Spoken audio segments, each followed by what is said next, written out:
Existem sons que, uma vez gravados na memória de uma criança, nunca mais se apagam. Para Isabela, aos 8 anos, esse som não foi um grito, nem um choro. Foi o rangido metálico de um portão de ferro, pesado e frio, batendo contra o batente de concreto. Atrás dela, o carro do tio se afastava. O motor roncava, os pneus cantavam no asfalto e o silêncio que ficou era absoluto. Ela estava ali, no jardim de um orfanato, com uma mala pequena demais para guardar a vida que ela tinha até 3 dias atrás. Eles acharam que tinham apagado Isabela do mundo. Fizeram tudo parecer um acidente trágico, assinaram os papéis com mãos firmes, trancaram a casa do pai dela com um cadeado novo e, em menos de 48 horas, descartaram aquela menina como se ela fosse um objeto quebrado. Eles tinham o dinheiro, a herança e o plano perfeito, mas cometeram um erro fatal. Esqueceram que do outro lado do oceano havia uma mulher que não aceitava o silêncio como resposta. Se você acredita que a verdade sempre vem à tona, já deixa o seu like, se inscreve aqui no canal e ativa o sininho. Agora, respira fundo. O que aconteceu com Isabela vai te deixar arrepiado. Para entender a frieza do que aconteceu, precisamos voltar 2 anos antes. Eduardo Bittencourt não era apenas um homem rico, ele era um homem completo. Quando perdeu a esposa, ele assumiu o papel de pai e mãe com uma dedicação quase rara. Isabela acordava com o cheiro do café que Eduardo preparava. O caminho para a escola era o palco de suas descobertas, onde Eduardo ouvia atentamente sobre cada colega, cada prova, cada medo da filha.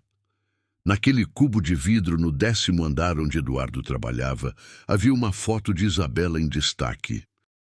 Eles eram um time, mas nas reuniões de domingo o cenário mudava.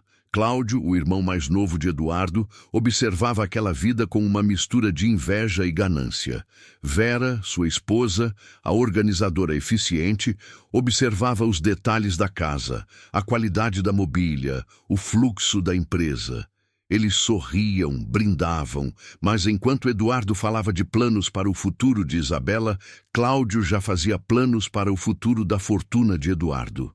Eles não viam uma família, eles viam um obstáculo. Sexta-feira, Eduardo saiu para uma reunião noturna. Chovia, uma daquelas chuvas de verão que tornam o asfalto um espelho perigoso. O carro perdeu a aderência na curva que ele fazia todos os dias. O impacto foi seco, o resgate chegou, a perícia foi feita e o veredito foi dado. Acidente por condições climáticas. O velório foi um espetáculo de eficiência. Cláudio e Vera recebiam os pêsames com a postura de quem está gerenciando um evento corporativo. Isabela, sentada ao lado do caixão, era apenas um acessório. Ela não chorava porque o trauma era tão grande que seu cérebro simplesmente parou de processar a realidade. Quando os convidados saíram, Isabela ouviu sussurros na cozinha. "Está tudo pronto", disse Cláudio. "A procuração já está com o advogado", respondeu Vera. 3 dias depois, o pesadelo. O tio a levou para um endereço desconhecido. O jardim era bonito, as crianças corriam, mas o olhar de Cláudio era de pedra. "Você vai ficar aqui até a gente resolver as coisas", disse ele, sem sequer descer do carro para dar um beijo de despedida. Quando o portão de ferro se fechou, Isabela sentiu o mundo diminuir de tamanho. O orfanato não era cruel, mas era um lugar onde ninguém esperava por ninguém. A 9.000 quilômetros de distância, em Londres, Margaret não sabia de nada, mas a intuição de uma mãe não falha. Ela ligava e o telefone caía na caixa postal. Mandava mensagens e o visto por último nunca atualizava. Quando ela tentou ligar para Cláudio, descobriu que o número estava bloqueado. Margaret, aos 72 anos, não era uma mulher de se deixar abater. Ela comprou a passagem mais rápida para São Paulo. Ao chegar na casa que um dia foi do genro, ela encontrou silêncio e cadeados.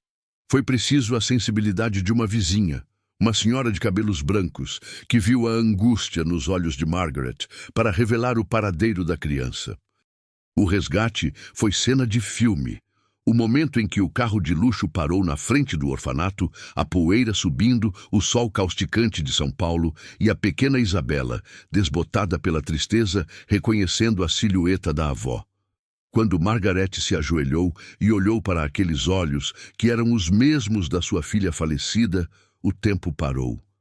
Não houve palavras, apenas um abraço que prometia: eu estou aqui, e ninguém nunca mais vai tocar em você.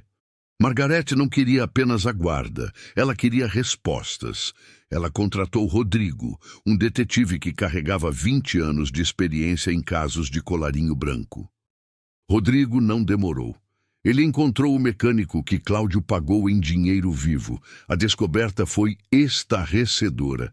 Os freios do carro de Eduardo haviam sido enfraquecidos. Não foi um acidente, foi uma execução calculada para ocorrer naquela curva específica. E a procuração?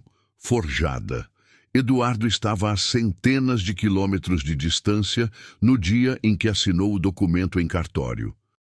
Quando Rodrigo colocou os documentos sobre a mesa e explicou que o pai de Isabela foi assassinado pelo próprio irmão, o silêncio na sala foi absoluto. Isabela, com 10 anos, olhou para as fotos do carro destruído. Naquele momento, ela parou de ser uma criança abandonada e começou a se tornar uma mulher em busca de justiça. A prisão foi cirúrgica.